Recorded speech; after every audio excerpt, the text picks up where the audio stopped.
becoming a dad, a lot of things of household alignments and things have started to, it really shapes you, really gets you in line to figure out what you got to do with your household.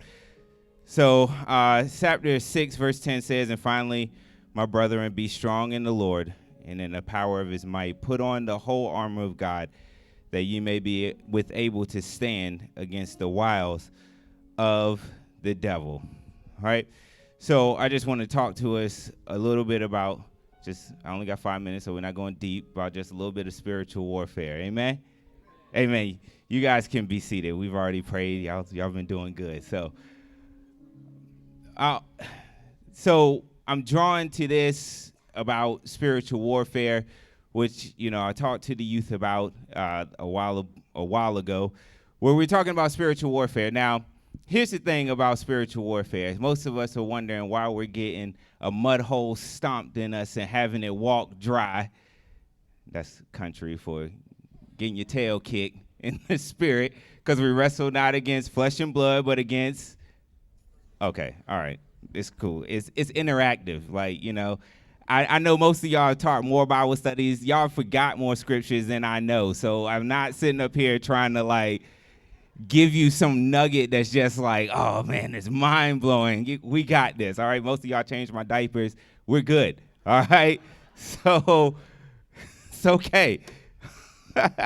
Anyway, so spiritual warfare. So we always want to jump into that. Like we're talking about putting on the whole armor of God, all of these things. But in the chapters prior to the writer of Ephesians talking about spiritual warfare, he addressed the issue of authority in the house. I know, that's deep, right? So it was, wives, submit yourselves to your own husbands, right? Because it's your house, all right? But husbands, you're supposed to love your wives even as Christ loved the church and gave himself for it. So it should be easy for my wife to submit because I'm not ruling with an iron fist. I'm trying to be like Christ.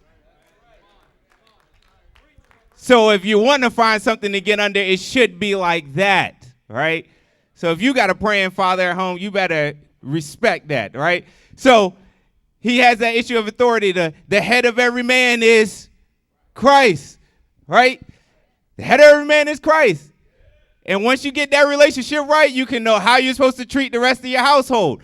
And then the wives, you're supposed to say, all right, man, I'm submitted under that, right? Because that's going to be the example that they have when it comes to the church. The church is supposed to be the bride of Christ. It's supposed to be like the mother. We're supposed to be able to nurture the children, but you got to be submitted under God. All right. And then it got down to the kids, which you only got one thing to do, because even Paul knew, the writer knew, that your mind can't grasp that much. So he gave you one thing. Be obedient to your parents. And he gave you the most groundbreaking reason. Because it's right.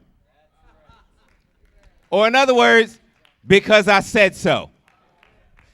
So you're not going to accomplish anything, young people, in the spirit if you're not submitted to the authority over your house. Okay. Wives, you ain't going to do nothing either if you ain't submitted to your own husband. And husbands, you ain't going to do diddly squat if you're not treating them like Christ is treating you. Issue of authority. Now, the reason why I even bring that up on Father's Day is because father figures are very important, because that's the head of the house. It's how your children learn how to relate to a father. So when they say God is your father, their only thing to go back is my father abusive? Is my father encouraging? Is my father a provider? Because you're telling me to view God just like that. It's important. Now, when Pastor said that is under attack in this day's generation, it very well is under attack. In like 1940, a lady came out with a 10-point plan to install the New World Order. And it was the third thing that you were supposed to do in her list of 10 was to ruin the Judeo-Christian family structure. Why? Because God put things in authority. He wants things lined up, and that's how you're going to accomplish things in the spirit. If that's ruined out of the way, then you will accomplish nothing.